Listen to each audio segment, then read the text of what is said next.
Rema hari ini, Mazmur 100 ayat 3. Ketahuilah bahwa Tuhanlah Allah, Dialah yang menjadikan kita dan punya Dialah kita, umatnya dan kawanan domba gembalaannya.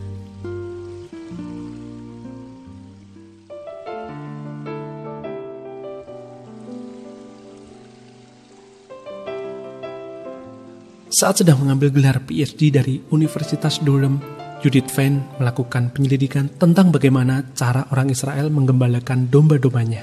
Suatu hari, ia menjumpai 3 orang gembala sedang duduk dan berbincang-bincang sembari menunggui domba-domba mereka merumput.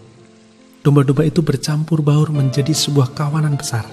Judith pun penasaran, bagaimana caranya para gembala itu nantinya memisahkan domba-domba mereka. Ia tertegun ketika melihat saat para gembala itu hendak berpisah, mereka hanya memanggil saja, dan seketika itu juga para domba memisahkan diri serta berjalan menghampiri suara gembalanya masing-masing. Domba bukanlah hewan yang bodoh. Mereka memiliki pendengaran yang tajam sehingga dapat mengenal dan membedakan suara gembalanya.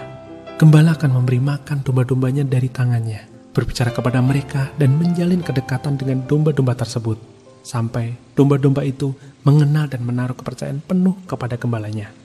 Demikianlah para gembala menjadikan domba-domba itu kepunyaan mereka. Jadi, ketika mereka berjalan di depan, domba-domba itu akan mengikuti instruksi gembalanya dan berjalan di belakangnya, karena percaya bahwa gembalanya akan menuntun mereka untuk mendapatkan makanan dan minuman.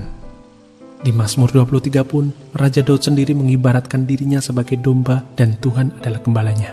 Ketika kita menjadikan Tuhan sebagai gembala agung kita juga seharusnya terlebih dahulu menjalin kedekatan dengan gembala kita, supaya kita bisa peka dalam mendengar suara gembala agung kita, sehingga kita bisa menangkap instruksi yang jelas dari Tuhan dan mengikutinya.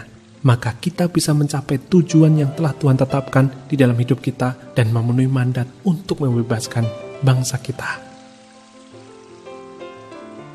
Menurut Anda, bagaimanakah caranya supaya Anda dapat menangkap instruksi Tuhan? Sudahkah Anda mengenal suara Sang Gembala Agung? Apakah yang dapat Anda lakukan untuk menjadikan Yesus sebagai Gembala Agung dalam hidup Anda? Renungkan dan tuliskanlah.